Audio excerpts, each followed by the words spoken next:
Bom dia a todas e todos.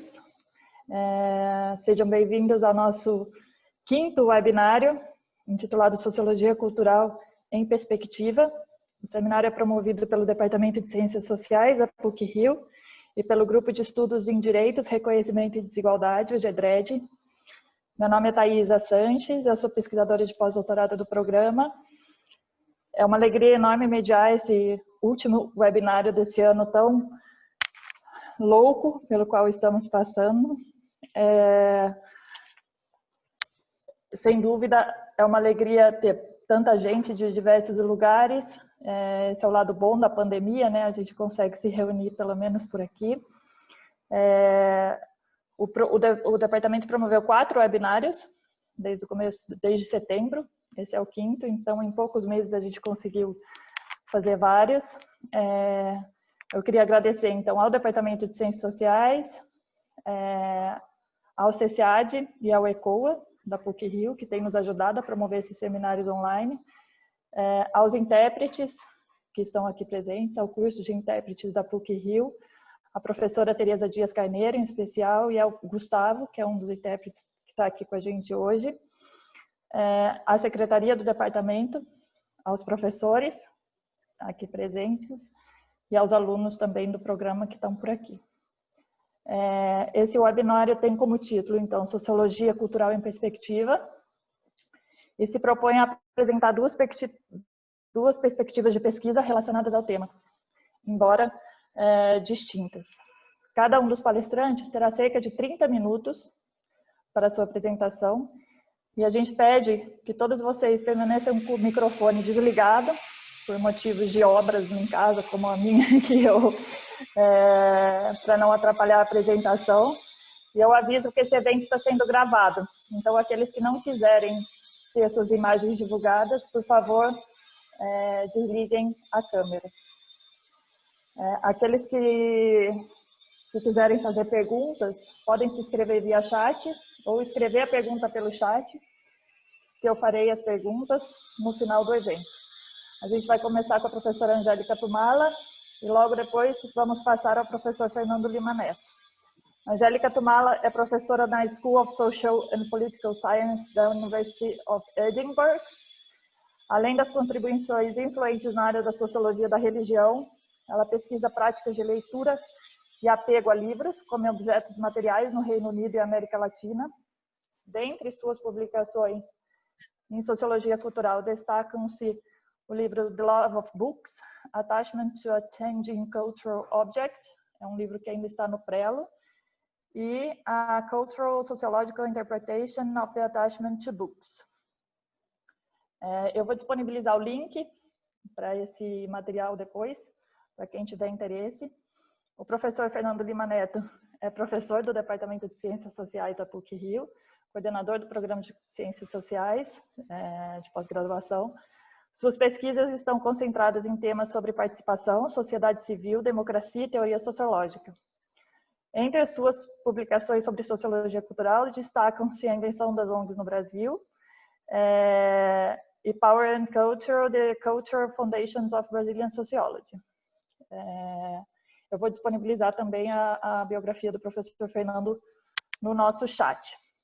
A gente tem interpretação inglês, português e inglês disponível. Quem tiver interesse é só clicar no botão no lado direito da tela, embaixo, e escolher o idioma que quer escutar.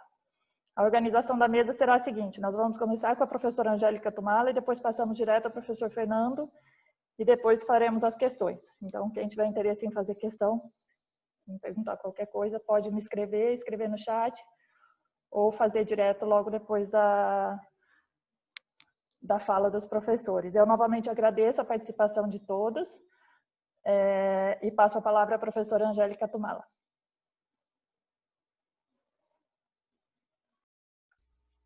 Hi. Hello. Alô. Vocês podem me ouvir? Sim, obrigada. Então, para começar, muito obrigada pelo convite para falar aqui hoje. Eu sei que é o final do ano, estamos todos querendo descanso, mas é muita satisfação estar aqui e ver alguns participantes. Eu gostaria muito mais de estar em presença com vocês, porque aqui faz muito frio, em Edimburgo. Vou compartilhar minha tela agora. Vou ver se funciona direitinho.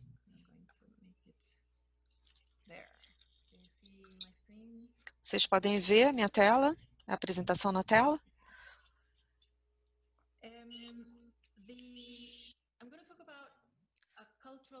Vou falar de sociologia cultural da leitura e de um projeto no qual estou inserida no momento. É um livro em preparação, no Prelo, que vai ser chamada O Amor pelos Livros, Apego a um Objeto Cultural Mutável. Eu tenho também 2 artigos sobre o tema, que estão aí na tela. Estamos fazendo esse trabalho em curso e se vocês tiverem comentários ou críticas, eles serão muito bem-vindos nesse momento.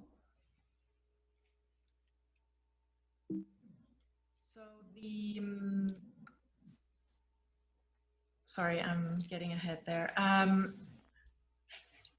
The book is about O livro é sobre apego a livros entre leitores no Reino Unido.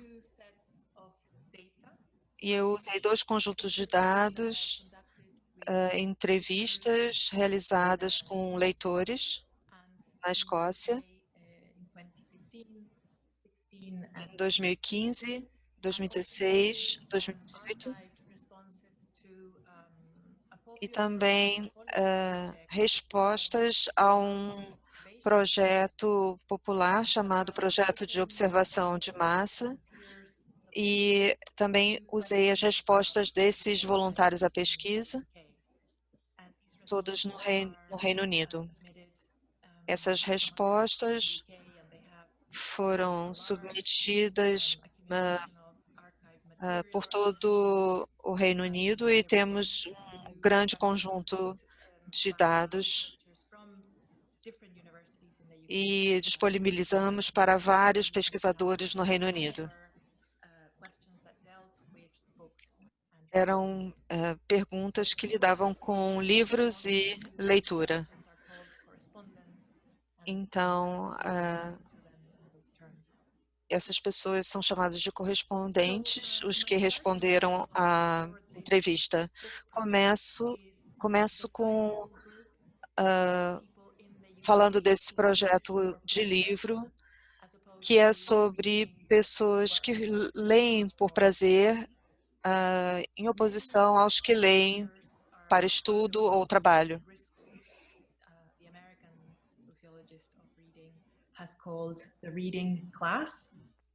E que o sociólogo chamou de classe de leitores, são urbanos, letrados, eles tendem a ser brancos e mulheres. Na minha amostra aparecem muitas dessas pessoas, mas não apenas dessa classe. Eles leem muitos livros, vão a feiras de livros, vão às feiras de livros universitárias e também feiras de livros em todo o Reino Unido.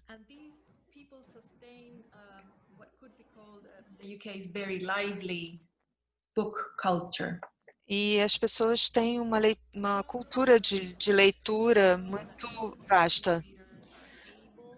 A maior parte desses leitores são capazes de se beneficiar dos livros por conta de renda e educação, no que chamamos de leitura, de uma infraestrutura para a leitura. Eles têm disponibilidade de chegar ao mercado de livros e também as promoções de leitura feitas por campanhas de bibliotecas, por exemplo. Mas, para além dessas caracterizações em relação à classe social, acho que é importante algumas questões que ainda não foram tratadas. A intensa afeição aos livros. Eles são amantes da leitura. A manifestação material desse amor é mostrada nessa foto. São livros usados em uma livraria de Edimburgo chamada Armchair Books.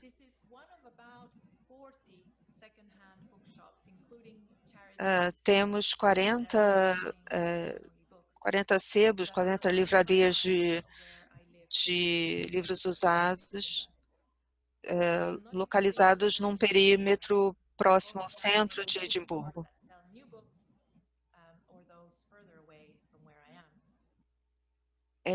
De onde estou, posso ter acesso a essas livrarias. Aqui uma outra foto da mesma livraria.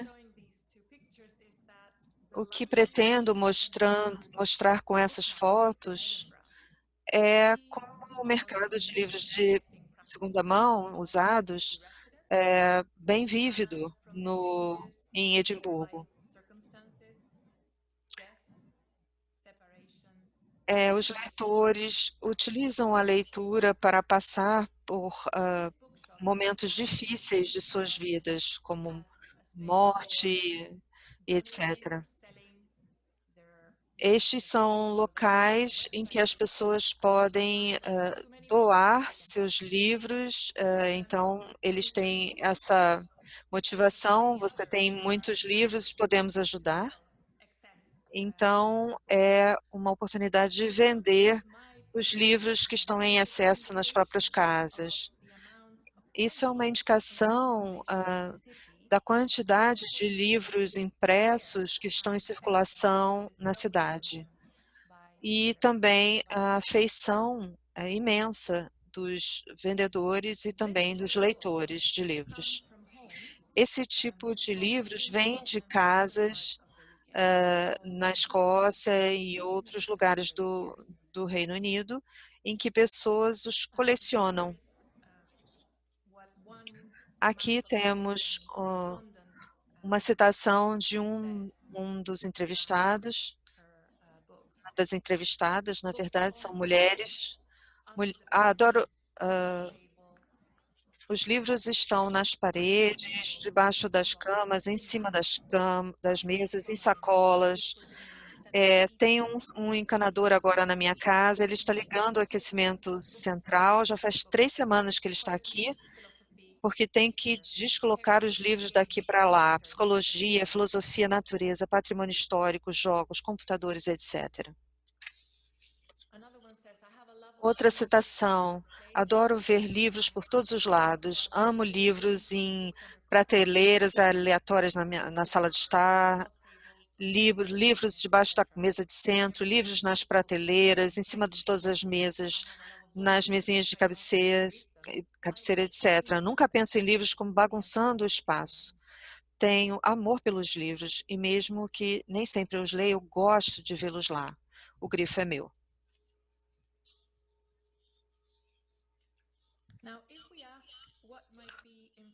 Se pudermos perguntar o que está por trás dessas pessoas que estão rodeadas de livros.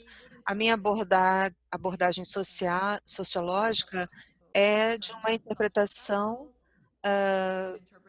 podemos pensar nisso em termos de capital, cultural, prestígio que os livros trazem na sociedade britânica. Eu digo que isso é só uma parte da história.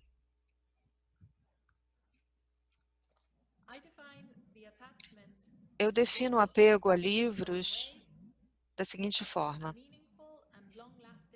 uma reação afetiva significativa e duradoura à prática de leitura e aos livros como objetos com poder estético e simbólico. Minhas questões de pesquisa são: como o apego aos livros e a leitura é produzido e sustentado, qual o papel desempenhado pelas propriedades do livro na produção do apego, qual o papel desempenhado pela experiência de leitura na produção do apego, e os prazeres estéticos de conteúdo e materialidade são alterados e o apego diminuído quando os livros são digitais? Não vou responder a todas essas perguntas, eu vou falar apenas de uma parte do que sustenta e produz o apego aos livros. Vou começar explicando por que precisamos de uma sociologia cultural da leitura.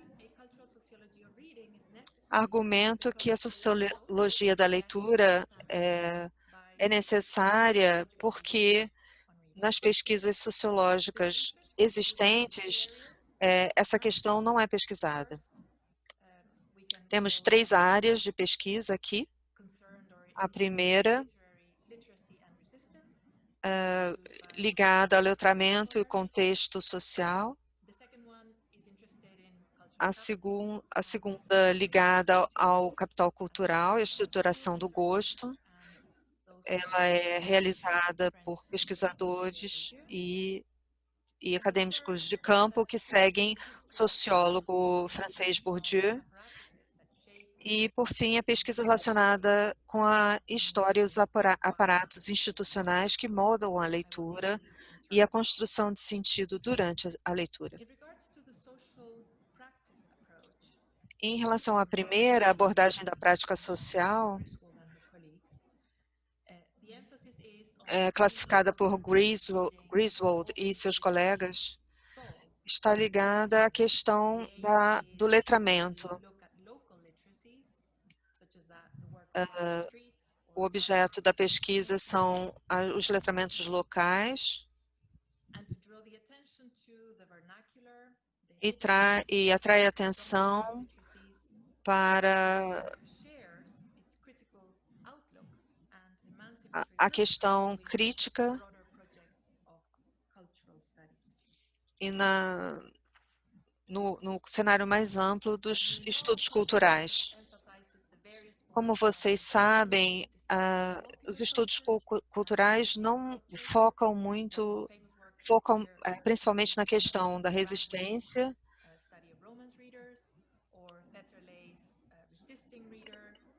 em relação aos leitores e também a resistência dentro dos textos.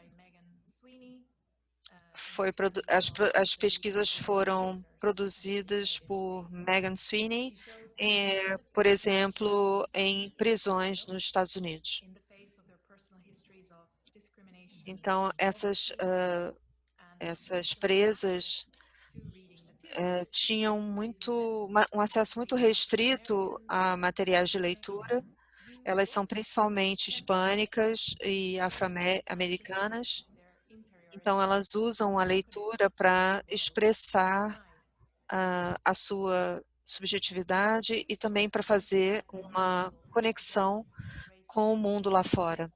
A pesquisadora pesquisou, então, a questão do sistema judicial e a leitura.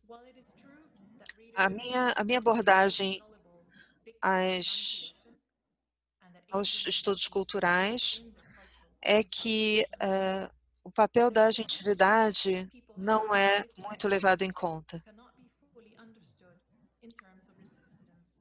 Então, o apego das pessoas aos livros não pode ser explicado totalmente a partir da questão da resistência. Na minha pesquisa, os leitores se aproximam da leitura de uma forma afirmativa e não crítica.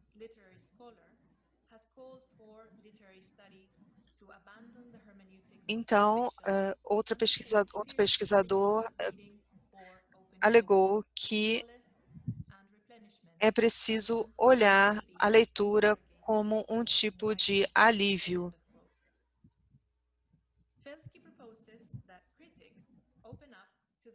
Então, foi proposto que os críticos olhassem, focassem mais na questão da alegria que a literatura traz. De uma forma similar, a sociologia cultural da leitura não fica apenas na questão de resistência.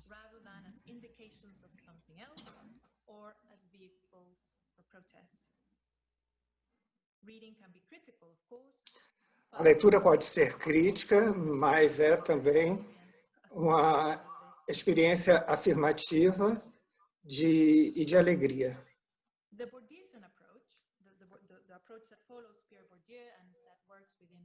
A abordagem de Bourdieu não captura também o amor pelos livros.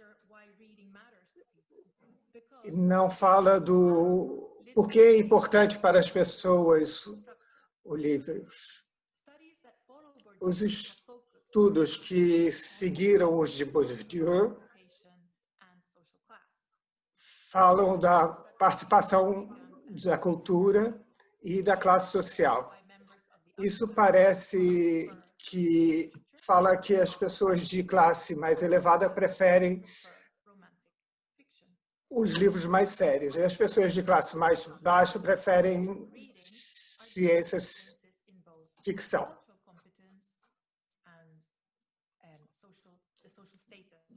Isso é relativo ao status social e também os estudos mais recentes levam em conta outros pontos do tema e quer levar em conta a classe e o gênero e os gostos literários. A partir dessa pesquisa, vemos que pessoas mais educadas, com mais educação, têm uma estrutura maior social. O foco na estrutura do gosto significa que a pesquisa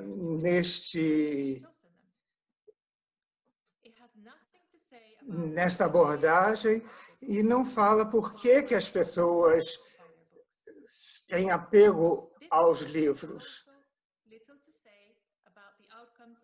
Tem pouco a dizer sobre a leitura por si só. E também a acumulação de diversos capitais e informações. Muitos têm a pressão do tempo e do dinheiro, poucos leem por resistência e para a crítica.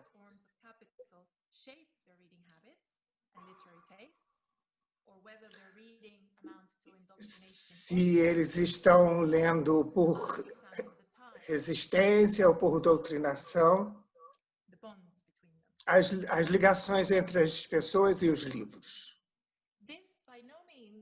Isso não quer dizer que isso impõe às pessoas o gênero que vão ler. Ou a preferência por um tipo de livro em particular. E o sentido de tentar ler para entender as coisas. Essa ligação, esse apego, não depende, não tem ligação necessariamente com a posição social. Podemos ver isso somente ver características subjetivas da leitura e o que isso faz por elas. Como Jonathan Rose diz, a classe trabalhadora do século XX costumava ler livros que, segundo o ponto de vista nosso, não era para eles. O terceiro grupo de estudos é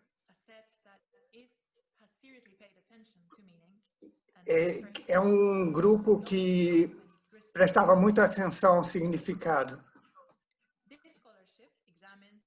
Esse estudo fala do aparatos que liga com eles e a coleção de significado para a leitura. Não tem muito o que seja relevante nesses estudos. Eu presto atenção aos livros, aos leitores individuais e como isso afeta eles. Eu vejo também uma postura de longo prazo, como a leitura afeta as pessoas de um longo prazo. Não há dúvida de que todas as leituras,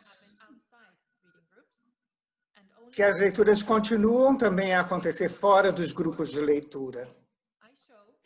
Eu mostro que os leitores não precisam de grupos ou uma rede de leitores. Eles preferem até ficarem por si sós, sozinhos para lerem. E eles querem ver como é que esse amor e os laços com o livro se dá. O que eu descobri?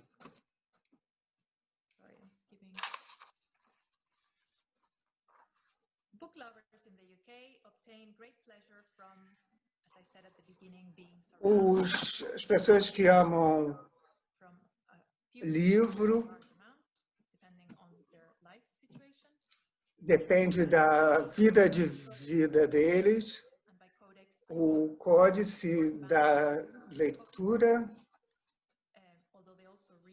embora eles leiam também livros digitais, e-books, eles investem dinheiro e tempo para organizar os livros e eles sofrem para se livrar dos livros e eles gostam muito de recomendar os livros, mas não gostam de emprestar por medo de não receberem de volta. Eles gostam muito da ligação com os livros. De forma a teorizar sobre isso, eu gostaria de falar a fenomenologia da leitura da teoria da recepção da escola de Constância, a sociologia do apego de Ennio Negomar, a teoria literária do apego, programa forte da sociologia cultural, teoria de ícones e poder icônico, e a ideia de bens sagrados e forte avaliação de Taylor. Eu vou explicar daqui a pouco, mas irei além de alguns casos. Eu vou me referir a um ponto que eu coloquei no livro, que é este, como resposta às expressões por livros estão prontos. Os livros têm um valor social e isso nem sempre foi o caso, como mostrado. Embora agora a leitura seja muito valorizada agora, e é um livro sagrado para os leitores, e é protegido na sociedade britânica, tem uma avaliação grande. Esses livros têm uma forte influência na sociedade, a empatia, a civilidade, a democracia, etc.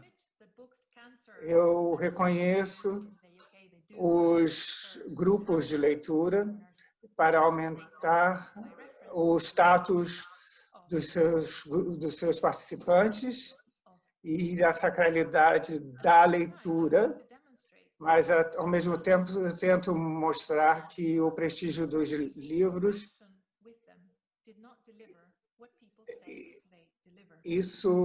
os livros não necessariamente entregam aquilo que pedem. A emergência desses grupos que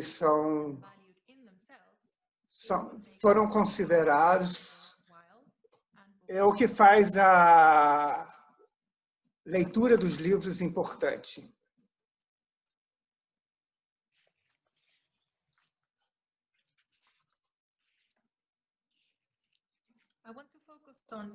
Eu gostaria de focar em duas coisas para chegar ao fim.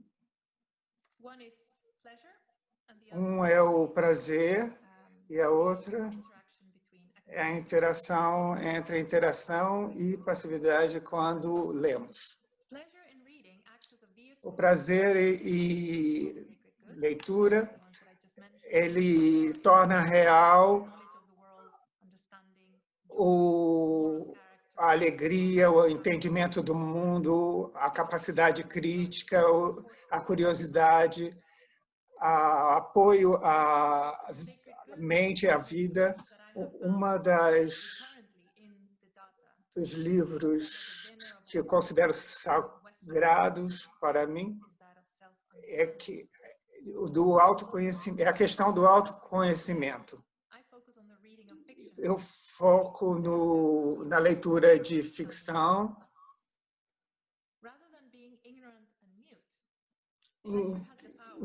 Em vez de me tornar ignorante e mudo, prefiro debater. O prazer é ligado a novos entendimentos do mundo e também sempre o texto literário não está oferecendo algo vazio. Ele está mediado por uma outra pessoa. E mesmo na leitura de outras pessoas. Embora algumas experiências não estejam ligadas com as experiências extremas, ler ficção lida com o reconhecimento, e o reconhecimento ligado com a interação e inspira e revela a sensação de si próprio de uma forma invisível. Esse processo, você provavelmente imagina que isso foi teorizado e é estudado na filosofia, e uma perspectiva que eu gostaria de chamar a atenção é que o texto articula e que é o que o leitor sente e não expressa. A leitura marca a formulação do que não é formulado. Nós formulamos a si mesmos e tentamos iludir a nossa consciência. Ler ficção é ligado ao encantamento e uma total absorção de uma forma intensa e enigmática, e esse prazer deriva da ilusão que vem de forma criativa da imaginação. É aí que o meu interesse no prazer traz a interação entre interatividade e passividade que vem da leitura. Da maneira de interação virtual, o leitor é chamado para interagir, para formar uma forma consistente, embora a experiência de encantamento, e eu mostro isso no livro, isso não pode ser ligado ao escapismo. O leitor fica aberto ao não familiar,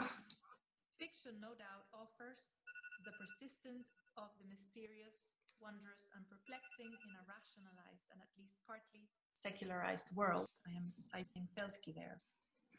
But the encounter with o encontro de uma forma imaginativa, pelo contrário, e que permite o autoentendimento. Como eu já deixei de dica, uma das principais formas de prazer da leitura é a interação entre os pontos da leitura e um ponto que vem à tona é muito apropriado no trabalho de pesquisadores, de músicos amadores e seu apego com os seus materiais de trabalho. E também como a sua autoisolamento. E tanto os amadores quanto os músicos, quanto os viciados, eles têm um vínculo com esta emoção e a paixão pelos seus objetos.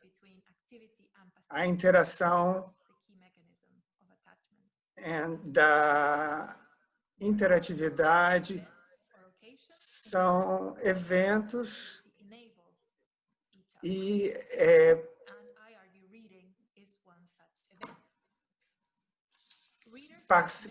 factível pela passividade e a interatividade.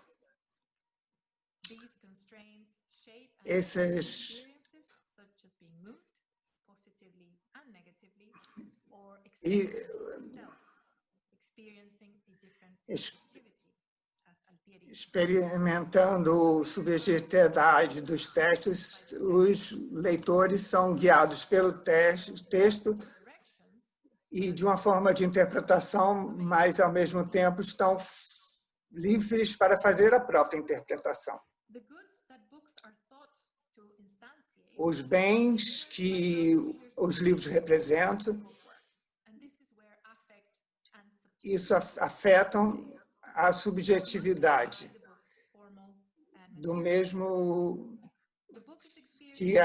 da mesma forma que o livro em si apresenta.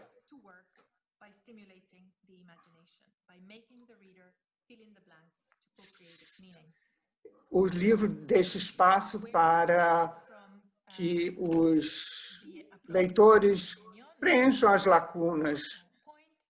E eu prometo que esse é meu último ponto, que é o entendimento da agência e da irmandade.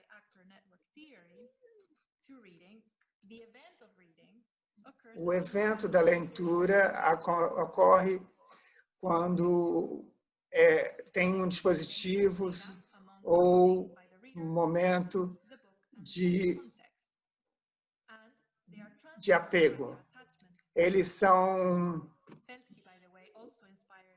ligados e pesquisadores apresentam a surpresa e de encontrar um trabalho de arte, seja de uma forma sensorial ou imaginativa.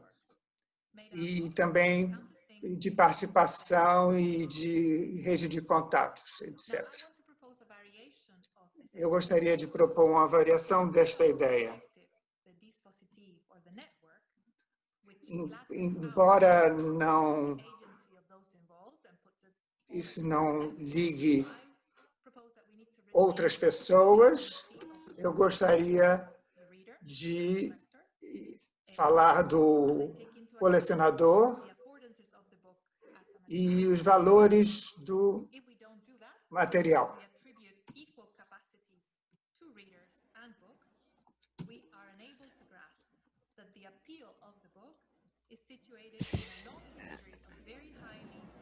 Isso tudo está situado numa rede de significação para alguém. E temos a subjetividade em um certo ponto do tempo, e isso é realizado de forma subjetiva e afeta de forma simbólica a percepção do leitor em certo momento. Nós amamos os livros, mas os livros não nos amam, não retribuem esse amor. Termino por aqui. Obrigada por participar do nosso webinário. E muito obrigada pela apresentação. Eu passo a palavra agora ao Fernando Lima Neto, ao professor Fernando Lima Neto, e depois a gente passa para as perguntas, tá bom? Obrigada. Obrigado, Thaís. Obrigado, Angélica, e a todos presentes aqui. Vou compartilhar aqui minha tela.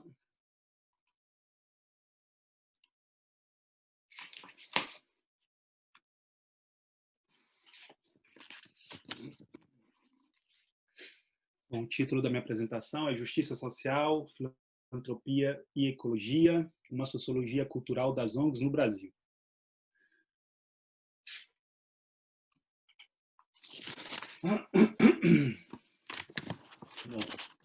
No decorrer das últimas décadas, muitos sociólogos têm encontrado na noção de cultura a possibilidade de revisar criticamente alguns fundamentos clássicos da disciplina. Diante dos novos desafios enfrentados pela sociologia, assuntos que costumavam ser tratados com menor importância estão agora levantando questões centrais para o futuro da disciplina. O exemplo da sociologia cultural é particularmente revelador, especialmente nos contextos norte-americano e britânico, onde a noção de cultura costumava ser relegada à condição de objeto de interesse secundário e residual.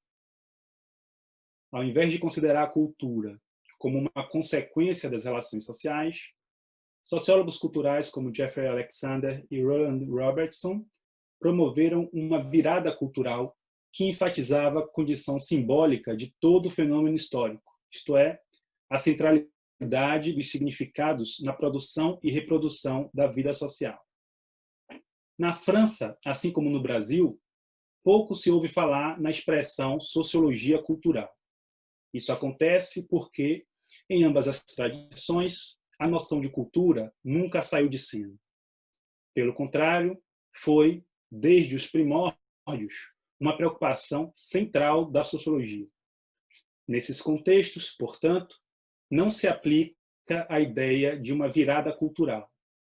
Por um lado, na sociologia francesa, a herança de autores como Tocqueville e Durkheim tem sido amplamente preservada através da atenção que os sociólogos conferem à dimensão cultural e simbólica dos fenômenos sociais.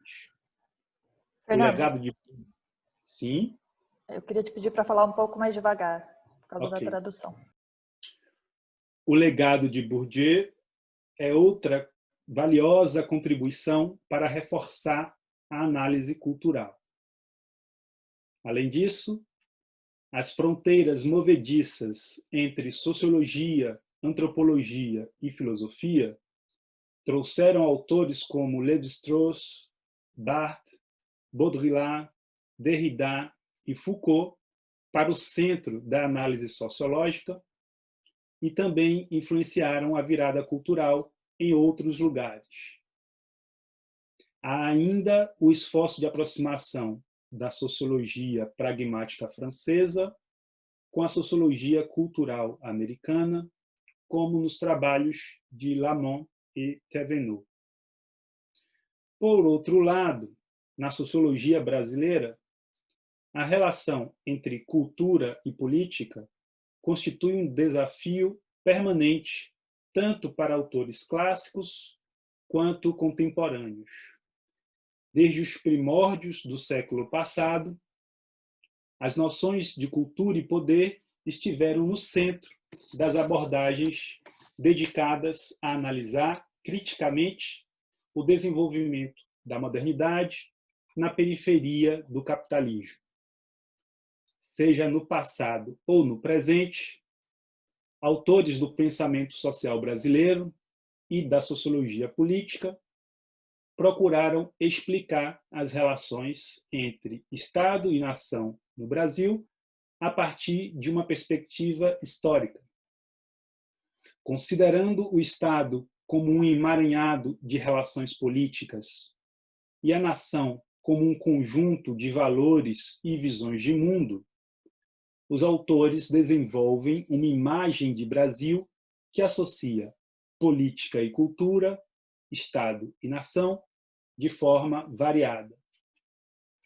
Por um lado, na tradição culturalista, a cultura é mais ampla que a política e, portanto, mais ampla que o Estado, como vemos nas obras de Gilberto Freire, Sérgio Buarque de Holanda ou Roberto da Mata. Por outro lado, na tradição institucionalista, o poder é mais amplo que a cultura e encapsula a própria cultura política, como podemos observar nas obras de Raimundo Fauro, Vitor Nunes Leal e Luiz Werneck Viana. Nessa apresentação, não vou adentrar no rico debate teórico sobre a sociologia cultural. Antes, vou apresentar, em linhas gerais, os resultados de uma pesquisa sobre ONGs que conduzi inspirado nesse debate. Atualmente, a multiplicação e o empoderamento das ONGs são fenômenos de abrangência mundial.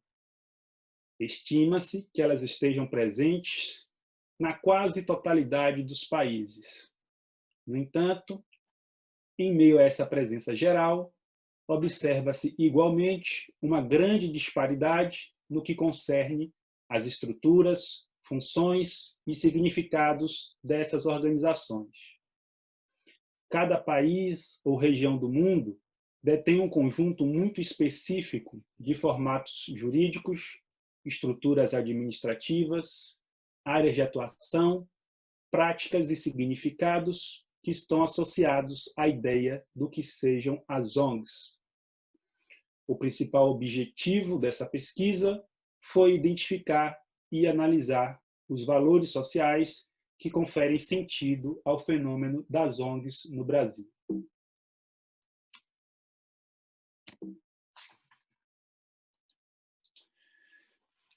Para além das modernas ONGs, a história das organizações privadas sem fins lucrativos no Brasil é bastante antiga.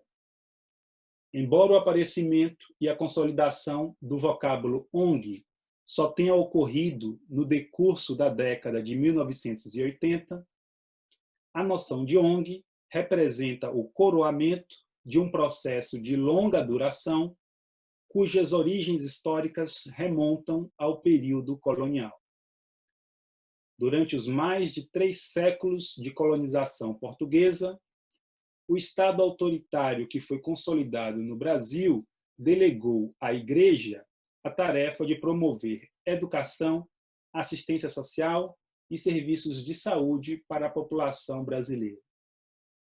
Neste sentido, desde cedo, tomou forma no país um circuito especializado de promoção de assistência social, dominado por instituições católicas como oratórios, capelas, confrarias, paróquias, dioceses, conventos, casas de recolhimento e diversos tipos de irmandades religiosas, como a Companhia de Jesus e a Santa Casa da Misericórdia, que foi a principal instituição de promoção de assistência social no Império Português entre os séculos XVI e XIX.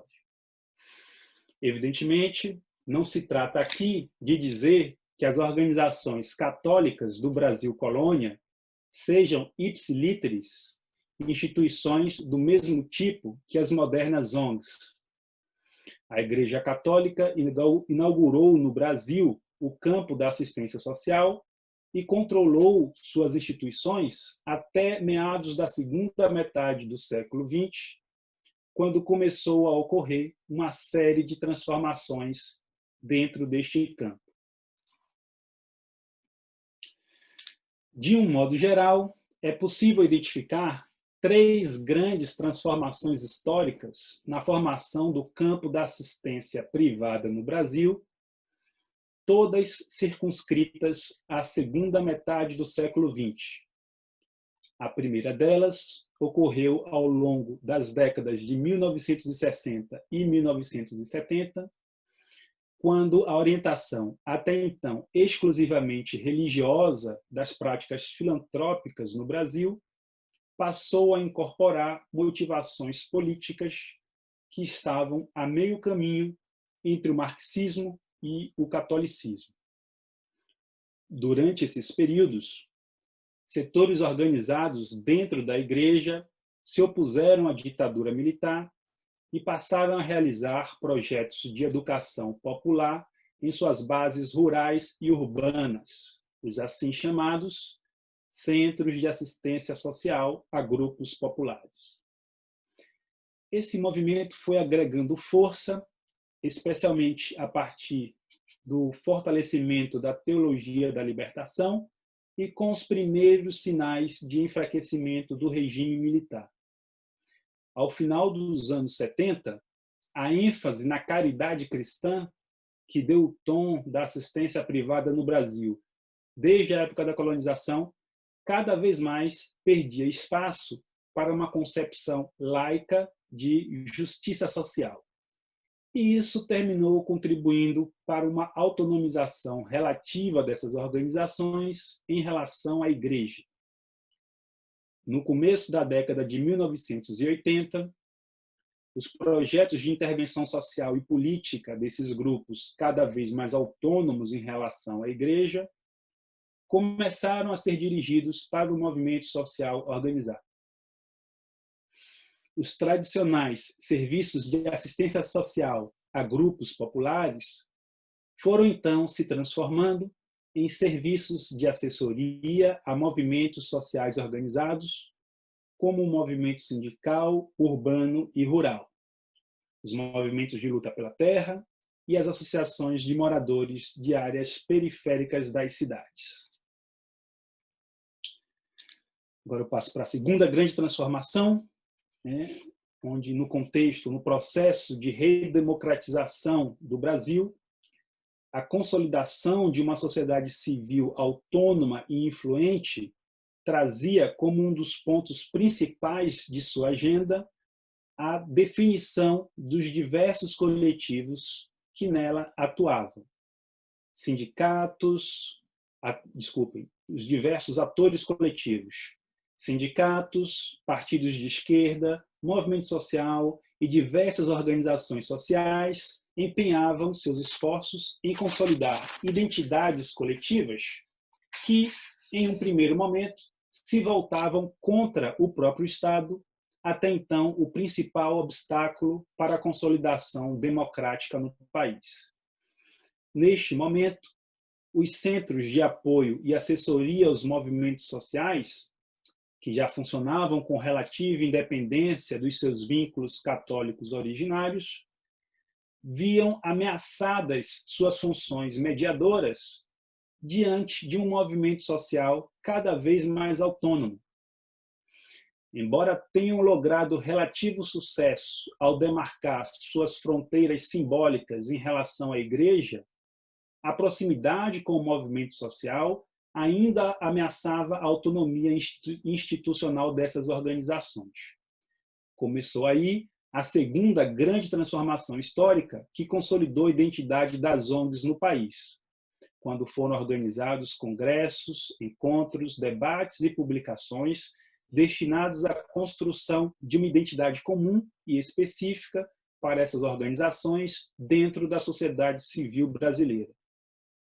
É nesse processo que o nome ONG é finalmente apropriado para a definição desta identidade comum, quando uma série de novos temas são incorporados à questão da cidadania no país, como, dentre outros, direitos humanos, direito das mulheres, moradia, violência e marginalidade urbana. Todos esses temas começam a se tornar objeto de um número cada vez maior de organizações diferentes entre si, mas igualmente vinculadas a uma identidade coletiva comum, a noção de ONG. Se os anos 70 marcaram a autonomia das associações privadas no Brasil com relação à Igreja Católica, os anos 80 marcaram a autonomia dessas associações com relação ao movimento social organizado. Esse processo de autonomização relativa do campo das ONGs foi a contrapartida institucional de uma série de embates e transformações entre os valores sociais que orientavam a prática das organizações privadas não lucrativas. No passado colonial, essas organizações estavam amparadas pelo valor da caridade cristã. Na segunda metade do século XX, as motivações religiosas dessas instituições cedem espaço para formas laicas de engajamento político e filantrópico durante as transformações históricas experimentadas nos anos 70 e 80. Entretanto, houve ainda uma terceira transformação histórica que também contribuiu para a formação da noção contemporânea de ONG no Brasil: a consolidação da sua identidade institucional e a intensificação da cooperação internacional, acontecimentos deflagrados nas décadas seguintes.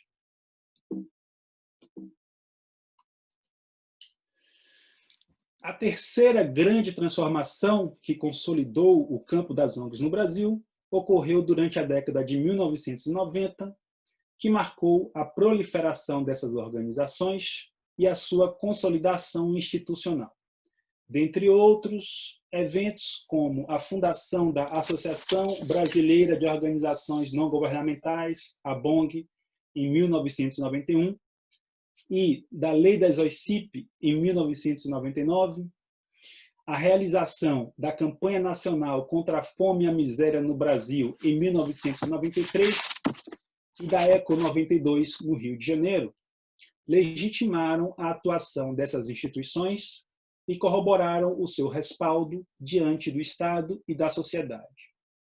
Neste momento, foram consolidados novos temas de atuação, como a AIDS e o meio ambiente.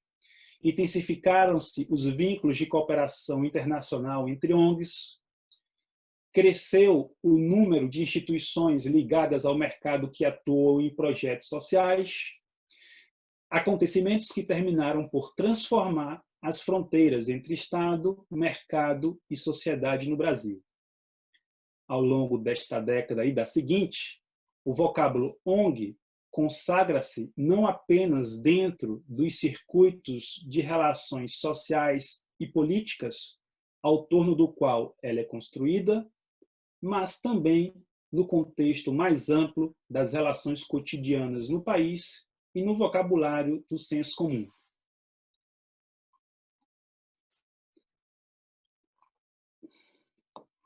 As três grandes transformações históricas por que passaram as organizações privadas não lucrativas no Brasil durante o século XX delimitaram o escopo ideológico do campo das modernas ONGs no Brasil.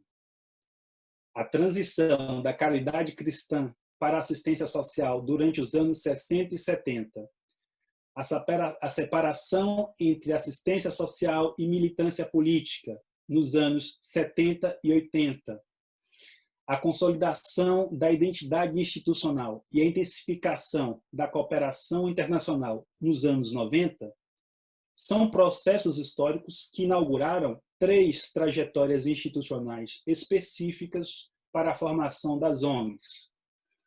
Essas três trajetórias encontraram respaldo nas 50 entrevistas em profundidade realizadas durante a pesquisa, quando pude identificar três grandes conjuntos de motivações para a ação que organizam o vasto e heterogêneo universo das representações e performances que conferem significado a essas instituições.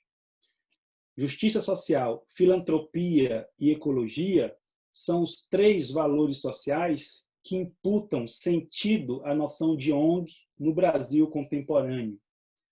Tomadas em conjunto, essas três matrizes valorativas demarcam as principais fronteiras simbólicas daquilo que se convencionou chamar de organização não governamental no país. Tomadas em separado, justiça social, filantropia e ecologia traduzem três modos diferentes de produzir sentido sobre o papel das ONGs na vida social brasileira. Essas diferenças foram sistematizadas na pesquisa através de três tipos ideais que passo agora a descrever muito brevemente. O primeiro tipo ideal corresponde ao que denomino de ONGs como valor político. Pertencem a este grupo todas as organizações cujos principais projetos de atuação são formulados em torno de um objetivo comum, qual seja, influenciar na distribuição do poder na sociedade. Dito de outro modo, a ênfase discursiva evocada no tipo de atividade realizada por essas organizações recai necessariamente na intenção de alterar as relações de poder que reproduzem os problemas sociais que elas se esforçam por combater. O valor preponderante que estabeleço como referência para este modelo de atuação é a noção de justiça social, que comparece na forma de um engajamento político. O segundo tipo de ONG elaborado nesta tipologia concerne ao que classifico como ONGs como valor filantrópico. Neste modelo, a motivação para a ação é orientada principalmente pelo valor do altruísmo. Trata-se de ONGs cujo objetivo principal é fornecer assistência a pessoas ou grupos necessitados, sem ter como intenção necessária a alteração das relações de poder. O predomínio do valor do altruísmo no plano das motivações para a ação dessas organizações se dá através de um engajamento altruísta. Neste segundo tipo, a disposição para ajudar o outro já é suficiente para mobilizar os interesses de atuação. O terceiro tipo de ONG elaborado nesta tipologia é de origem muito mais recente e não guarda praticamente nenhuma relação com as organizações de origem religiosa que inauguraram o campo das ONGs no Brasil. Trata-se das ONGs como valor ecológico, isto é, um conjunto de organizações cujas motivações principais para a ação dizem respeito à preservação do meio ambiente. O valor referência que orienta as ações deste tipo de ONG é a noção de consciência ambiental.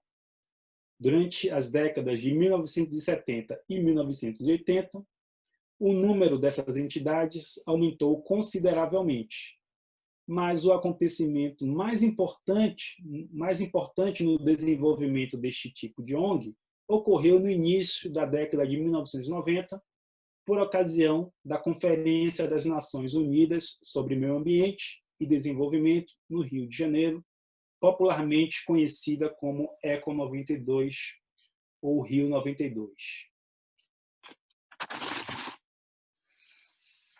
ONGs como valor político, ONGs como valor filantrópico e ONGs como valor ecológico são, portanto, três tipos ideais de ONGs no Brasil que classificam essas instituições a partir dos valores sociais que elas mobilizam no seu cotidiano.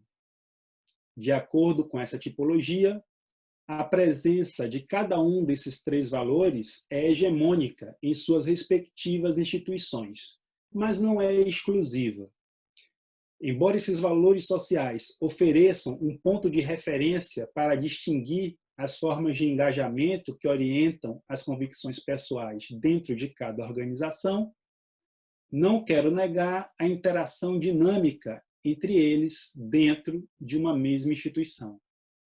Muito pelo contrário, enquanto tipo ideal, esta classificação não busca oferecer um retrato fiel da realidade, mas, antes, oferecer um instrumento para interpretá-la sociologicamente.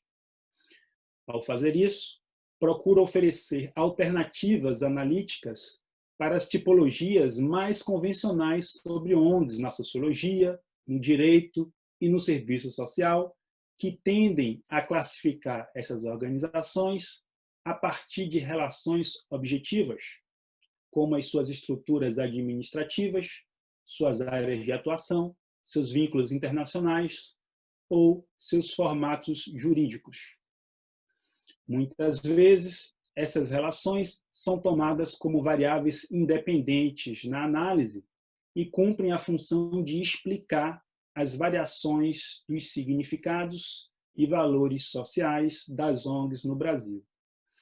Aqui, procurei inverter esse procedimento ao tomar a dimensão cultural e simbólica deste universo como variável independente, o que não significa abdicar das relações objetivas que compõem o objeto da investigação. Ao focar nos valores como variável independente, além de introduzir uma nova perspectiva para a compreensão do fenômeno, também termino reincorporando as questões materiais que fazem parte do universo cotidiano das ONGs para interpretá-las a partir dos seus próprios códigos culturais. Por fim, eu gostaria de projetar aqui uma tabela, né, que consiste no cruzamento, né, de dois domínios de valores sociais: justiça social, filantropia e ecologia, por um lado, e, por outro lado, solidariedade e eficiência. E aí, dentro de solidariedade, a gente pode separar formas de engajamento e principal oposição de valores, né? E dentro de eficiência, nós podemos separar objetivos e meios disponíveis para alcançar esses objetivos. Por exemplo, no caso das ONGs como valor político, né, nas ONGs que promovem o valor da justiça social, a forma de engajamento predominante é o engajamento político, que implica a ideia de uma militância política e de uma justiça social. A oposição de valores que predomina nesse universo é a oposição entre, por um lado, assistencialismo e, por outro lado, a militância política. Os principais objetivos dessas ONGs, como eu disse antes, são alterar as relações de poder na sociedade, e os meios disponíveis para isso são dois, né? O primeiro é um meio que implica mais conflito com o Estado, que é a tentativa de influenciar políticas públicas para generalizar os resultados. E um outro meio é o de instrumentalizar ou empoderar pessoas ou grupos. Já no caso das ONGs filantrópicas, a principal forma de engajamento é o engajamento altruísta, que implica, né, ideias como filantropia, humanitarismo e assistência social. Nesse domínio, a principal oposição de valores é entre caridade cristã, por um lado, e assistência social, por outro. Os objetivos desse tipo de ONG são prestar auxílio a pessoas em situações de risco.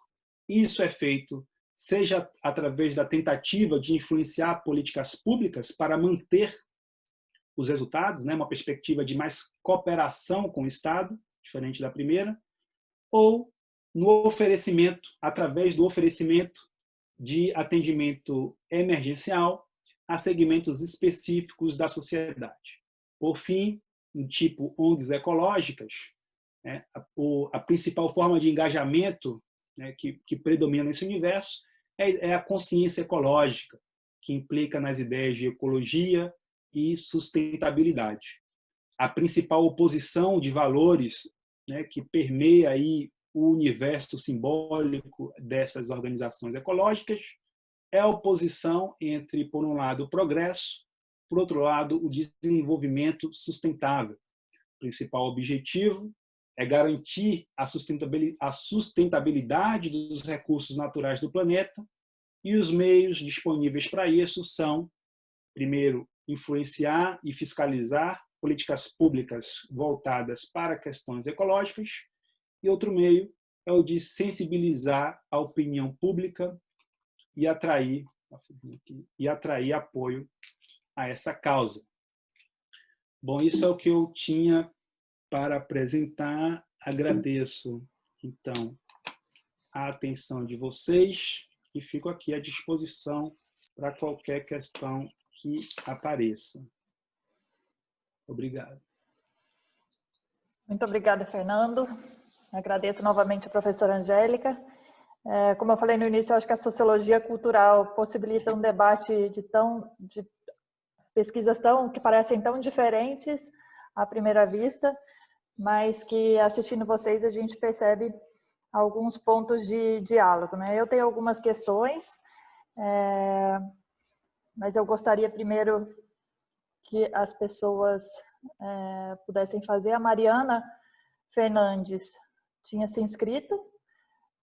Mariana, você quer falar? A gente tem tradução. Angélica, se você tiver alguma dificuldade em compreender as perguntas através da interpretação, eu posso tentar traduzi-las também. A Mariana Fernandes. Mariana, você quer falar?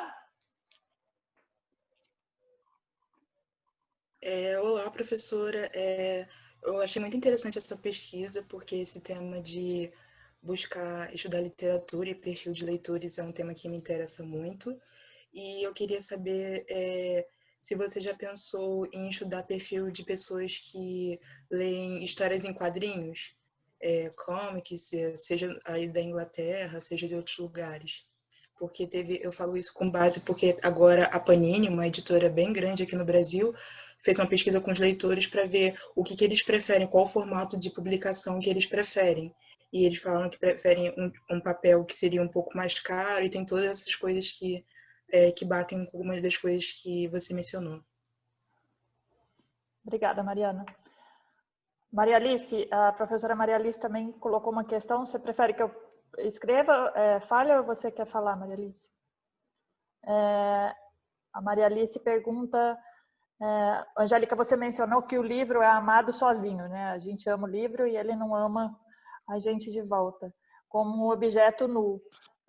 E a pergunta é se essa leitura exige uma casa receptiva a ele, com estantes, iluminação e poltrona, etc., ou não?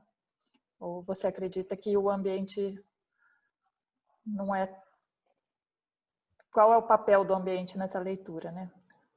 Tem uma pergunta aqui para o professor Fernando. Houve alguma mudança na atuação das ONGs no Brasil desde a ascensão ao governo federal de Jair Bolsonaro? O cenário para o futuro é obscuro nesse campo de atuação em meio a esse governo? E aí nós temos inscritos a professora Sara Silva Teles e a professora Alessandra Maia Faria. Eu passo primeiro para a Sara e logo depois para a Alessandra. Sara. Obrigada, Thaisa. Então, eu adorei as duas apresentações, mas eu queria fazer uma pergunta para o Fernando. Na verdade, assim, eu estou pensando alto, porque as ONGs sempre foram recebidas pelas instituições, pelo Estado, pela sociedade, com muitas suspeitas e dúvidas. Né? A gente sabe que isso é uma cultura que, como você mostrou, né, é um processo. Foi muito interessante a sua apresentação. Eu conheci arte, mas não dessa forma tão redonda como se apresentou dos três tipos. E o que me ocorre é lembrar que, inicialmente, toda a sociologia mais de esquerda, marxista, por exemplo, da USP, né? Eu me lembro de Francisco de Oliveira, Vera Silva Teles, rejeitava a ideia de ONGs, na medida em que considerava que as ONGs ocupariam o lugar do Estado, que seria o Estado do Bem-Estar Social brasileiro, pós-Constituição de 88. Então, de um lado, a ONG seria um arremedo do neoliberalismo. E hoje você tem um governo de extrema-direita que, inclusive, acusa as ONGs de terem provocado as queimadas na Amazônia e no Pantanal. Então, também amaldiçoam as ONGs, dizem que é coisa de comunista, de outra forma. Né? Evidente que a sociologia da USP já incorporou, mas foi um momento. Então, são dois momentos muito interessantes, né, onde as ONGs sempre padecem por uma não interpretação. E, para coroar, nós temos aquelas ONGs bandidas, né, criminosas, que se apropriam de OS, enfim, dos governos corruptos para simplesmente desviar a verba. Então, você ainda tem isso. Então, quer dizer, é uma área muito atacada, né? Muito interessante, muito atacada. Enfim, queria que você falasse um pouco dessa situação muito frágil. É forte e frágil. As ONGs sempre carregam essa fortaleza. Hoje a gente sabe que não dá mais para governar, não dá mais para um país se organizar sem ONGs, né? E, por outro lado, elas são muito atacadas também. Obrigada, Sara. Agora a professora Alessandra vai fazer uma pergunta. Oi, gente. Well, I will first ask Angélica. Angélica, I would like to congratulate about your... Eu gostaria de dar os parabéns pela sua palavra, Angélica. Eu me vejo como um amante dos livros. Eu automaticamente me senti... Eu tenho eu tenho duas perguntas. A primeira é, aqui no Brasil, nós temos... Quando amamos livros, nós temos que ver como é que mantemos eles, como é que guardamos eles, para que eles não se deteriorem. Nós temos formas específicas e temos receitas especiais para limpá-los, carregá-los. Eu não sei se chover. Eu tenho amigos que colaboram e trocam ideias a esse respeito. Uma das coisas que eu pensei é como essa situação se conecta a gente para como é que nós podemos partilhar dessas ideias, esses efeitos na vida do dia a dia e mantê-los, limpá-los. A outra coisa é que, especialmente quando temos as pessoas que escrevem, como é que podemos melhorar a maneira de escrever e os antropólogos fazerem isso, não exatamente a maneira de falar, não é necessariamente a maneira de escrever. E como é que podemos fazer para melhorar a maneira de escrever? Eu gostaria de ouvir as suas ideias sobre esse tópico. Essa sua abordagem sobre as ONGs, porque uma das coisas que a gente escuta muitas vezes na PUC, né, é justo quando a gente trabalha teoria política, ou política em geral, com os alunos, logo que eles chegam, e uma das questões que eu costumo perguntar a eles é: e você já se engajou em alguma questão, né? Porque justo para tentar pensar que a política é o que nos conecta, é algo que não afeta só uma pessoa, afeta várias. E é muito curioso que essa questão da assistência, muitas vezes, as pessoas trazem a questão da assistência e ela não necessariamente se conecta com uma perspectiva de que isso é uma ação política. Então, tentando pensar teus tipos ideais, como é que faz para que isso se conecte mais, né? Isso é uma questão que você pensa, né? Como é que do assistencialismo simples a gente pode, de fato, trazer um debate? Ou como é que você acha? Existem ONGs que estão mais no meio do caminho ou que não necessariamente está com ruído aqui, né? Está caminhando, o lixo está passando na rua, mas era meio nesse sentido que eu queria te perguntar. E parabéns também pela tua exposição. A gente tem mais duas questões colocadas aqui no chat. Eu vou colocar essas duas questões, aí depois, se necessário, a gente abre uma outra rodada de perguntas. A primeira questão é da professora Ângela Paiva. Brazil is a country with high levels of literacy, illiteracy. Brasil é um país com alto nível de analfabetos. Como é que a sua perspectiva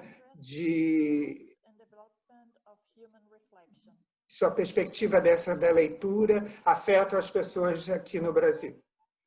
E para a Angélica... Todo mundo se identificou muito com a apresentação da Angélica, né? A gente se identifica como amantes de livro, como a Alessandra falou. Mas agora também o Wagner Costa, que é um aluno do nosso programa de pós-graduação, fez uma questão ao professor Fernando. Nas pesquisas que temos feito sobre coletivos, há uma clara afirmação dos ativistas como diferenciação do trabalho deles em relação às ONGs, que, segundo ele, estão estruturadas em angariar dinheiro do poder estatal, entre outras coisas. Minha pergunta é, pensando nesses 3 tipos ideais que você formulou, existe possibilidade de encará-los hoje de forma independente ou nos últimos anos houve um entrelaçamento desses tipos? Outra pergunta é sobre a possibilidade de cooptação desses modelos pelos poderes estatais, que os fazem ficar presos numa lógica somente institucional. Eu acho que a gente pode abrir para vocês responderem e depois, se tivermos tempo, a gente abre mais uma rodada. Angélica, você pode começar, por favor?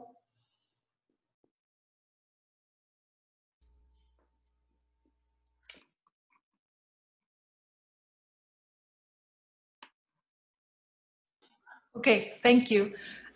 Obrigada. Eu me desculpo de antemão, porque eu vou responder menos perguntas do que foram feitas, porque algumas eu não entendi. A primeira pergunta é se eu já considerei estudar histórias e quadrinhos.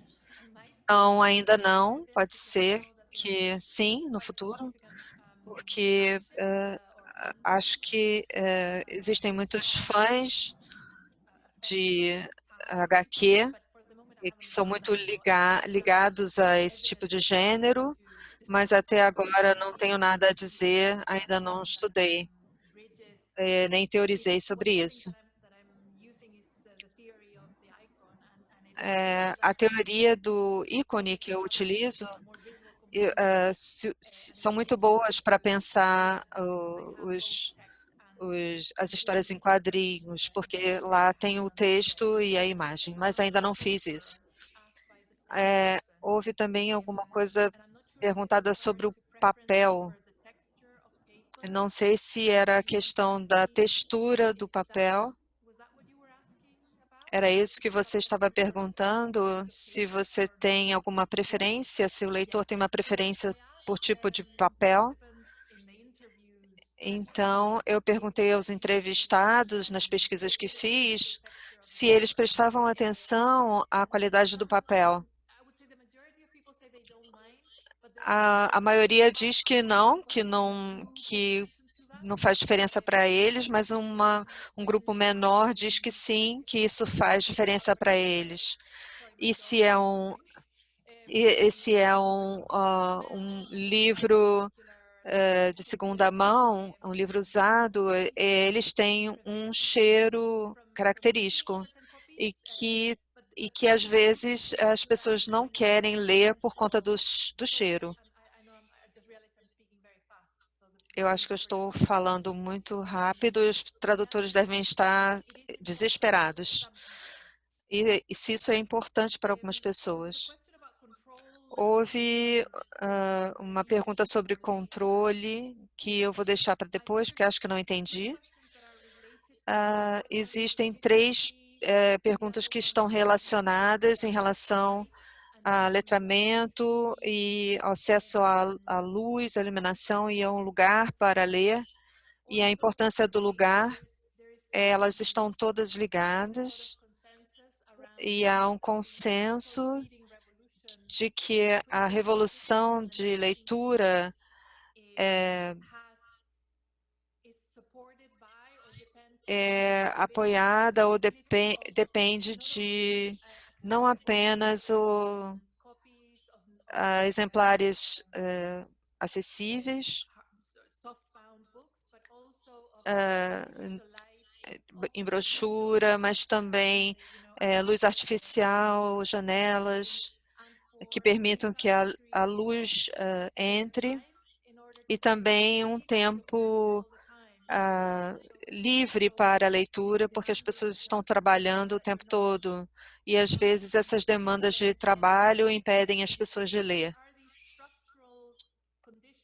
Essas condições estruturais são muito importantes para que as pessoas possam se ligar na leitura. Acesso aos livros, acesso à luz, acesso a um local para ler. Existe uma aceitação da leitura como uma atividade positiva. Então, parte da história do Reino Unido diz que leitura é uma perda de tempo e é perigoso porque você fica exposto a uma sensualidade excessiva. Então, é preciso esse suporte cultural para a avaliação da leitura. Obrigada, Alessandra, pela sua pergunta em relação ao cuidado com os livros.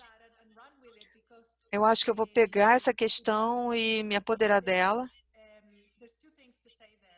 Há 2 coisas a serem ditas. Como eu sou latino-americana, eu tenho muita consciência de que em alguns lugares os livros são um luxo. No Chile, os livros são caros e a gente não gosta de emprestar, e aqui no Brasil existe a umidade que estraga os livros e muitos historiadores do livro estão ligados a essa questão de que os livros duram muitos séculos, mas depende do tipo de papel. O fato de que vocês no Brasil tenham estratégias para cuidar dos livros, eu achei isso fascinante. Existe muito trabalho vindo da interseção entre sociologia e o cuidado com os objetos.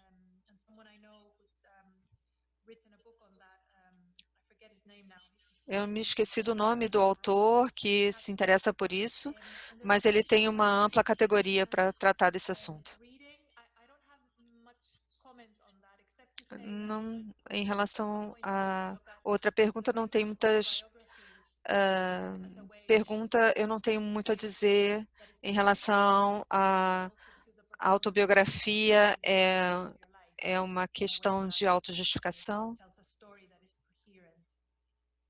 e de contar uma história que seja coerente. Essas são todas as perguntas que eu acho que eu entendi. Se houver alguma coisa que eu não toquei aqui, por favor, me digam. Então, obrigado pelas questões. Eu vou juntar, eu anotei aqui 4, eu vou juntar as 2 primeiras e as 2 últimas. As 2 primeiras, as perguntas do Fábio e da Sará, primeiramente, sobre o governo Bolsonaro, certamente, né, basta a gente acompanhar o noticiário na mídia para concordar com a sua leitura, né? As ONGs, aliás, esse é o ponto que aproxima da questão da Sará, né? As ONGs têm essa percepção muito negativa por parte do governo, mas também por parte de uma literatura da sociologia, das relações internacionais, que via nas ONGs uma espécie de muleta para o Estado, né, no sentido de que as ONGs atenderiam, fariam um serviço que seria de competência do Estado fazer, que o Estado delegaria às ONGs essas funções. Uma leitura que eu particularmente não concordo, né? Existe uma outra literatura que apresenta as ONGs como uma espécie de vitrine, né? Como proxy da sociedade civil. Então, ela é representativa de todo esse universo heterogêneo da sociedade civil no Brasil. E, claro, existem também as ONGs que muitas vezes aparecem nos noticiários, ONGs que são fundadas por políticos e que estão envolvidas em esquemas de corrupção. Já houve aí algumas comissões, algumas CPIs para tratar desse assunto, mas são visões negativas que se tem sobre as ONGs, e na minha pesquisa eu procurei entender não como as ONGs são vistas, mas como elas se veem, né? E dentro nesse ponto consegui identificar esses 3 valores. E é até curioso que essa imagem negativa das ONGs era uma coisa que a gente percebia nas próprias entrevistas. Sempre que eu começava a conversar com as pessoas, logo no início foi muito recorrente isso, a pessoa dizia assim, o dirigente da ONG, olha, eu sei que você está interessado em estudar ONGs, mas nós não somos exatamente uma ONG. Porque você sabe, né? As ONGs, tem muita maracutaia, tem muita ONG pilantra, a maioria é pilantragem, mas nós não, nós somos sérios. Quando você vê isso muito recorrente, esse tipo de opinião, isso gera uma contradição. Como é que você pode dizer que todas as ONGs são corruptas, mas a sua não é? É igual a contradição que quem pesquisa relações raciais no Brasil encontra. Quando pergunta às pessoas se elas são racistas, elas dizem, não, as pessoas são racistas, a sociedade é racista, mas eu não sou racista. Se todo mundo fala isso, isso cria uma contradição. E foi o caso também na questão das ONGs, por isso que o trabalho, o objetivo foi identificar não como elas são vistas, mas como elas se veem, né? Como elas produzem significado sobre si mesmas. E aí, entrando nas 2 outras questões, a primeira questão do Wagner, sobre os entrelaçamentos dos tipos, justamente a ideia é fazer disso aqui, dessa classificação, uma tipologia ideal no sentido do Max Weber, de entender que cada uma dessas características podem estar presentes, podem coexistir dentro de uma ONG, só que uma delas sempre vai ser predominante. Então, e como eu estava dizendo na apresentação, o objetivo é classificar as ONGs a partir dos valores e não de questões objetivas, como, por exemplo, áreas de atuação. Então, a gente poderia, nessa classificação, por exemplo, posicionar ONGs feministas em tipos diferentes. E aí eu dou um exemplo. 2 ONGs feministas que se declaram como ONGs feministas, mas que na minha classificação aparecem como ONG filantrópica e como ONG política. Uma ONG que se declara feminista e cujo objetivo principal é divulgar entre a população os benefícios da amamentação, do leite materno. Então, elas não têm o objetivo declarado de alterar as relações de poder. É uma ONG muito diferente de uma outra ONG feminista que eu conversei com a dirigente, E logo no início da conversa, né, para apresentar a ONG, ela disse o seguinte: nós somos uma ONG de mulheres negras e lésbicas, lutando contra um Estado que é homem, branco e heterossexual. Então, são dois exemplos de ONGs feministas que podem ser classificados em tipos diferentes, uma política ou a outra filantrópica. A mesma coisa com relação a ONGs ecológicas, né? Eu visitei uma ONG cujo objetivo principal era empoderar os trabalhadores, os agricultores familiares, né? Então, uma ONG que pode entrar no primeiro tipo, ONG como valor político, enquanto eu encontrei outras ONGs ecológicas que promoviam, por exemplo, o plantio de hortas urbanas, sem necessariamente alterar qualquer tipo de relação de poder. Então, mais uma vez, aí entrando mais na questão da Alessandra, a ideia é trabalhar com um sentido weberiano de tipologia. Então, da mesma forma que o Max Weber diz que a ação racional ela está presente em vários tipos diferentes de ação. Você tem ação racional com relação a fins, com relação a valores, com relação à tradição. A ideia aqui é que essa dimensão política ela possa estar presente em todos os tipos, mesmo que ela seja predominante em apenas um deles. E uma questão curiosa é que sempre que eu conversei, que eu entrevistei lideranças jovens e perguntava para essas pessoas a mesma coisa que você perguntou para os seus alunos: olha, por que você resolveu trabalhar numa ONG, se militar numa ONG? Muitas vezes eu tive como resposta a seguinte frase: para fazer alguma coisa. E aí, como essa frase se tornou muito recorrente, né, ela apareceu na pesquisa como algo significativo. O que quer dizer fazer alguma coisa? Sobretudo na visão de um jovem, de uma jovem, né, idealista. Fazer alguma coisa passa a ideia de remar contra a maré, de romper contra o ostracismo dominante, romper com o sentimento de formiguinha, de impotência e oferecer algum tipo de contribuição substantiva na vida política do país. Agora, o detalhe é que há 30 anos atrás, um jovem, uma jovem idealista que quisesse fazer alguma coisa, a primeira coisa que essa pessoa faria, a maior parte delas, seria se filiar a um partido político. E hoje em dia, cada vez mais, sobretudo os jovens, mas não apenas eles, estão manifestando ojeriza as formas mais convencionais de atuação política e estão procurando recriar os seus laços de emoção com a política fora dos espaços convencionais da representação, fora dos partidos, fora dos sindicatos. E aí eles procuram os movimentos sociais, procuram as ONGs, procuram os coletivos. Então, eu acredito que o que está em curso é uma redefinição da própria ideia de ativismo político e as ONGs são parte disso. Obrigado. Obrigada, Fernando. Obrigada, Angélica, pelas respostas. Ninguém mais se inscreveu, mas a gente ainda tem alguns minutos e eu gostaria de fazer uma pergunta, e aí se alguém se animar enquanto eu faço, pode fazer pelo chat ou se inscrever.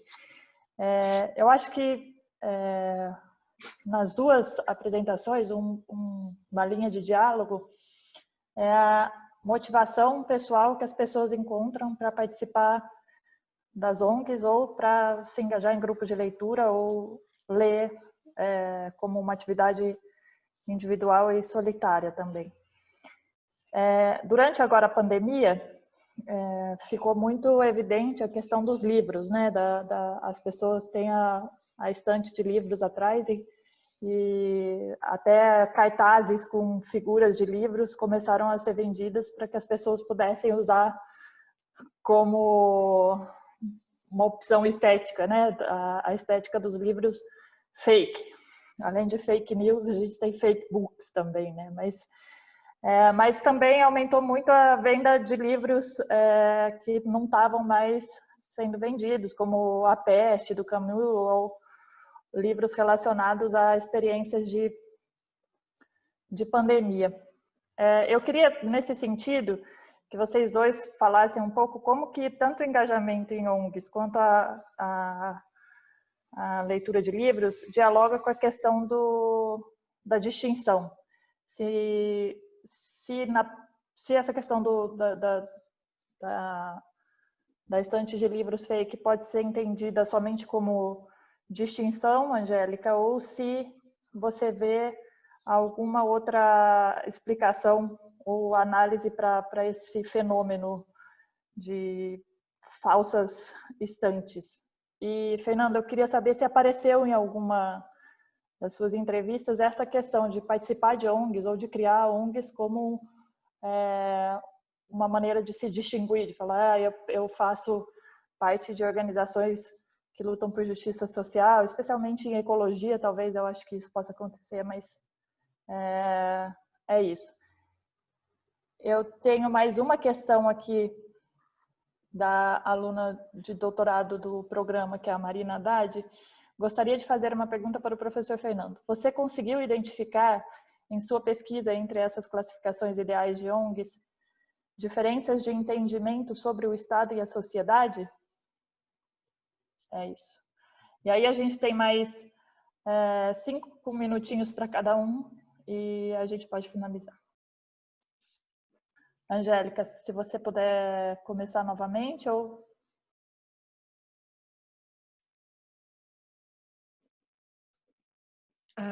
Thank you for that. Obrigada. Eu adorei a sua pergunta.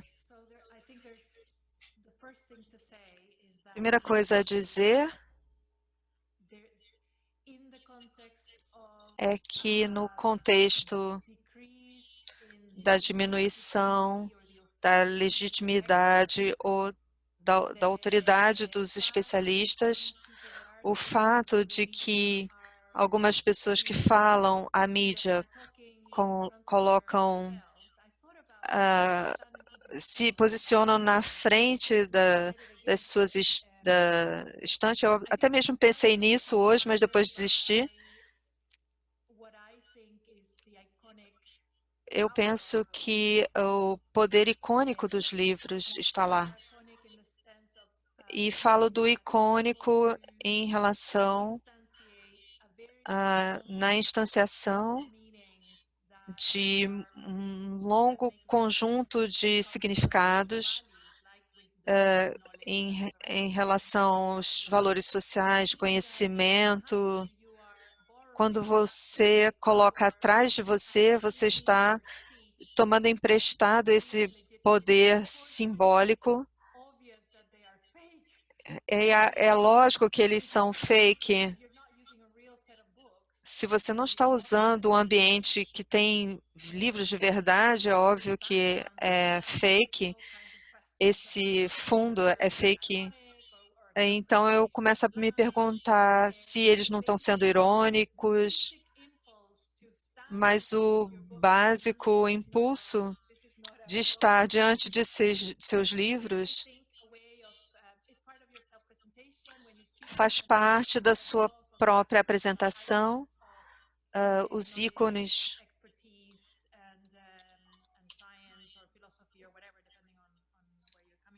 Dependendo de onde você venha. Não sei se isso responde à sua pergunta. Perfeito. Obrigado. Então, obrigado. As duas questões, vou responder de forma muito sucinta. Primeiramente, pela pergunta da Thaisa, sim, de fato, existe aí um esforço de distinção, de reconhecimento, como eu estava dizendo, né, de você recriar laços de emoção com a política fora dos espaços convencionais da representação, só que isso traz um problema, né, porque na medida em que a gente cristaliza essa repulsa, essa ojeriza às instituições de representação, a gente cria um problema para a democracia, porque a democracia não pode existir sem partido político, né, sem sindicato, sem organizações de representação. Então, vivemos hoje, no Brasil em particular, né, esse contexto difícil de renovação das lideranças políticas e essa postura de ojeriza às instituições de representação muitas vezes não ajuda a melhorar o quadro que nós temos. E com relação à pergunta da Marina, sim, é possível, dentro dessa tipologia, identificar padrões diferentes na forma como se concebe a relação entre Estado e sociedade. Então, o exemplo, acho que de maior contraste sobre isso é a oposição entre as ONGs de valor político e as ONGs de valor filantrópico. As ONGs de valor político, com esse objetivo de alterar as relações de poder, muitas vezes apresentam uma perspectiva de confronto aberto com o Estado, enquanto que as organizações filantrópicas, por não terem isso como um objetivo premente, como um objetivo imediato, muitas vezes promovem uma relação de cooperação com as instituições do Estado. Então, claro que isso é uma tipologia, você pode encontrar também variações, mas, no geral, eu acho que é possível identificar, sim, essas duas tendências a partir desses dois universos. Obrigado. Obrigada, Fernando. A professora Angélica ainda tem mais uma questão para fazer para o Fernando. Acho que a gente tem ainda alguns minutos. Angélica, you could...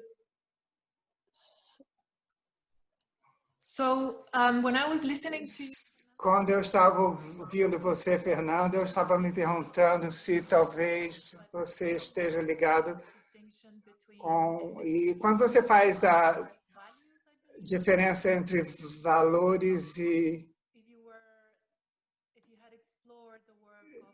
Se você explorou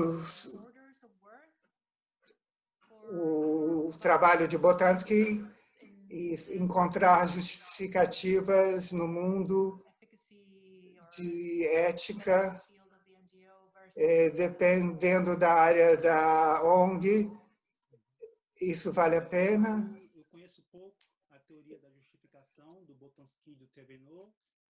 O trabalho que eu conheço mais próximo do Thévenot é o trabalho que ele desenvolve com a Michelle Lamont, né, sobre fronteiras simbólicas, mas a questão específica da sociologia pragmática francesa não entrou, pelo menos ainda, no meu universo de questões. Aproveitando, então, eu gostaria também de fazer uma pergunta para você, se você, de alguma forma, trabalha com a perspectiva da história cultural do forgot his name,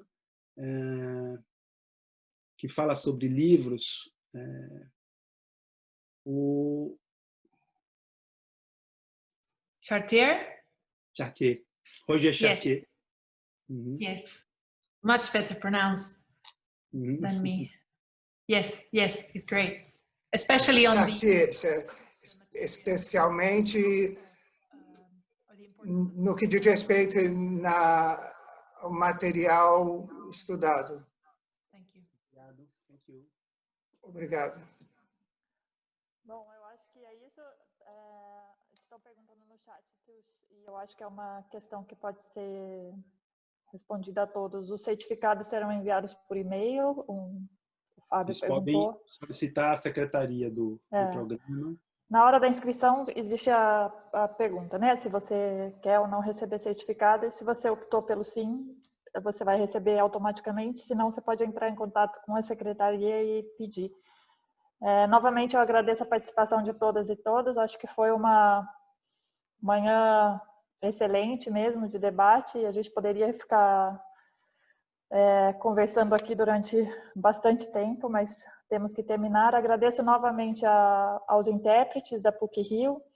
Sem o trabalho deles não seria possível fazer esses webinários internacionais, acho que é muito importante. Agradecer novamente a professora Angélica Tumala pela disponibilidade em participar. Muito obrigada, Fernando também, e ao Departamento de Ciências Sociais. Muito obrigada, a gente termina por aqui. Tchau, tchau. Obrigado. Thank you, Angélica.